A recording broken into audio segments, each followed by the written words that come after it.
pudesse falar se existe alguma relação, ou o Espiritismo poderia ter uma interpretação em relação à Páscoa, o que daria para a gente falar, aproveitando que a gente está nessa semana aí?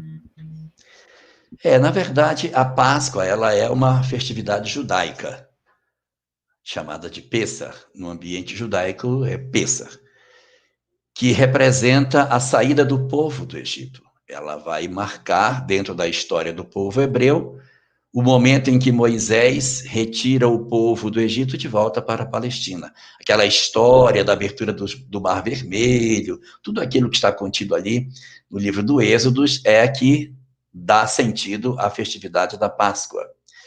E depois, o mundo cristão trouxe a Páscoa para dentro das suas verdades cristãs, porque a desencarnação de Jesus aconteceu na Páscoa. Ele estava indo para uma festa judaica, ele estava indo para a Pêssar, e quando estava em Jerusalém foi quando se deu sua prisão, sua crucificação e sua ressurreição.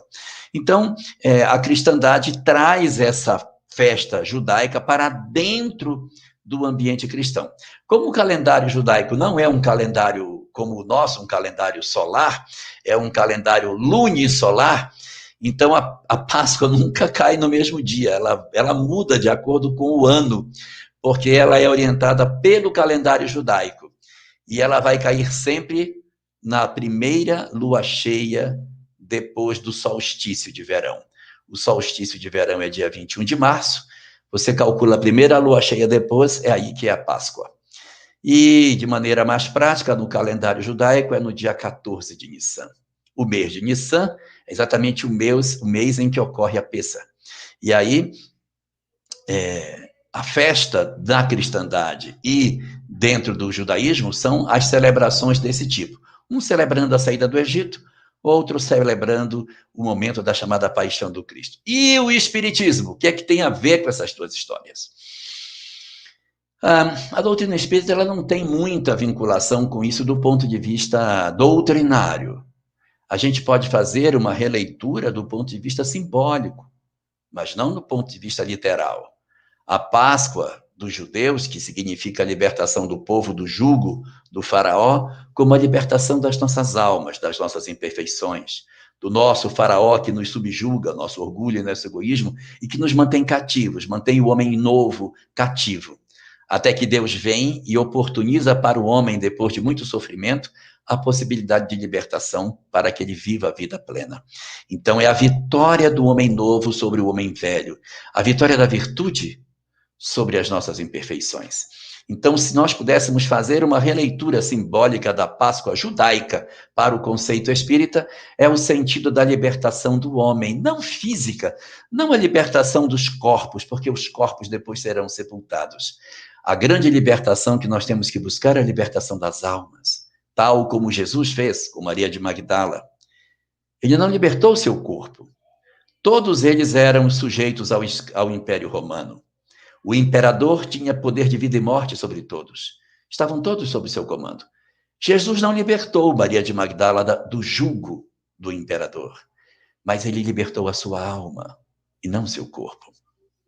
Esse é o sentido que a gente pode dar da interpretação da Páscoa judaica para os nossos dias. Aquilo que aconteceu lá atrás, representando hoje esse nosso esforço de transformarmos os nossos corações e nos libertarmos disso.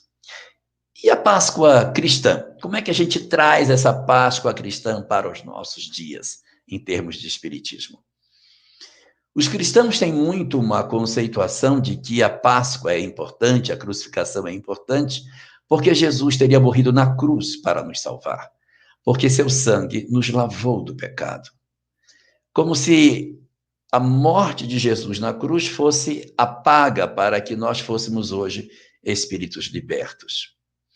Isso realmente aparece em algumas passagens das cartas de Paulo. Mas o Espiritismo não enxerga dessa forma, porque o gênero da morte de Jesus, no entendimento do Espiritismo, não interfere na nossa condição espiritual. Tivesse Jesus desencarnado na cruz ou não, tivesse ele tido outro tipo de desencarne, isso não modificaria a condição que a gente teve. Não é a morte do Cristo, no entendimento da mensagem espírita, que dá grandiosidade para ele.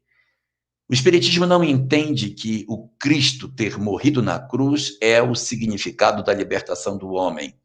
Sem nenhum demérito para o processo de dor que ele ultrapassou, ele não foi o único crucificado na história. Houve pessoas crucificadas antes, depois dele e até junto com ele. Então, a crucificação não foi uma pena arbitrada para Jesus.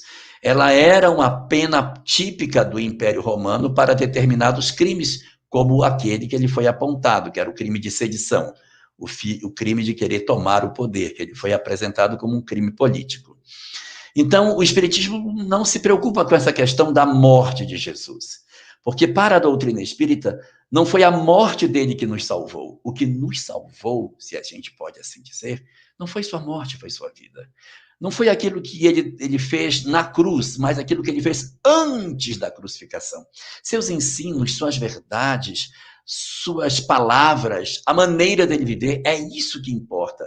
A cruz deixou alguns exemplos, mas não que aquele sangue derramado na cruz tenha um sentido real para cada um de nós. Agora, quando a gente fala de salvação, as pessoas, então quer dizer que Jesus nos salvou? Do ponto de vista que o cristianismo enxerga, não é exatamente assim. A doutrina espírita entende que Jesus nos salvou no nosso futuro. Ele salvou o nosso amanhã, porque o nosso passado já está escrito. Nós já temos uma história construída. Então, na visão do cristianismo clássico, o Cristo apaga os pecados do homem para trás. O Espiritismo diz não. Ele nos ajuda a não pecar para frente, porque de posse dos ensinamentos que ele tem, ele vai então oportunizar que a gente não erre, não odeie, não se vingue, não tenha comportamentos que colidam com a sua doutrina. E o que eu fiz lá atrás? Bem, o que eu fiz lá atrás eu vou tentar resolver, sendo que o amor cobre a multidão dos pecados. Aquilo que eu fiz equivocado lá atrás, eu tenho condição de ir resolvendo à medida que eu vou me transformando, porque o objetivo da vida não é punir, é educar o indivíduo. E só para fechar essa discussão, a cristandade tem, na sexta-feira, o seu dia mais importante. Ninguém pode fazer barulho, não se come carne nesse dia, em alguns segmentos cristãos. É um dia de recolhimento, de contrição, porque o Senhor está sendo crucificado, para relembrar essas cenas todas. E o ponto mais alto da chamada Semana Santa acaba sendo a sexta-feira. Para o Espiritismo, o ponto mais alto da paixão do Cristo não é a sexta, é o domingo de manhã. Porque é no começo da manhã de um domingo, em um jardim, que ele vai coroar todos os ensinamentos que ele trouxe. Ele falou demais de vida eterna. Ele falou demais de vida após a morte.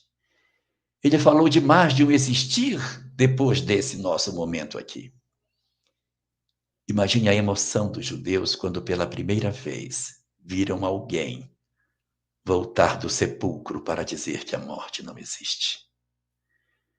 A mensagem de Jesus voltando do sepulcro, ela tem uma significação extremamente importante para todos nós. Primeiro, ela valida a autoridade moral dele. Ela confere às suas palavras veracidade.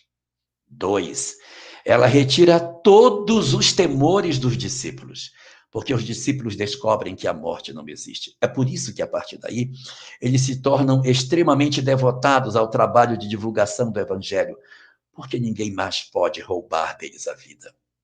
Nós sabemos que temos vida imortal, e essa informação é que é o elemento, o gatilho de transformação do grupo. E a terceira razão pela qual o domingo é mais importante é porque Jesus vem dizer que não somente ele, mas todos os que nós amamos também estão vivos após a morte.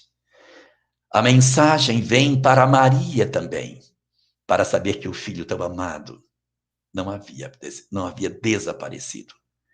Assim como as mães que nos assistem e que, por algum motivo, tiveram a amarga experiência da desencarnação em família, saberem que seus filhos amados vivem.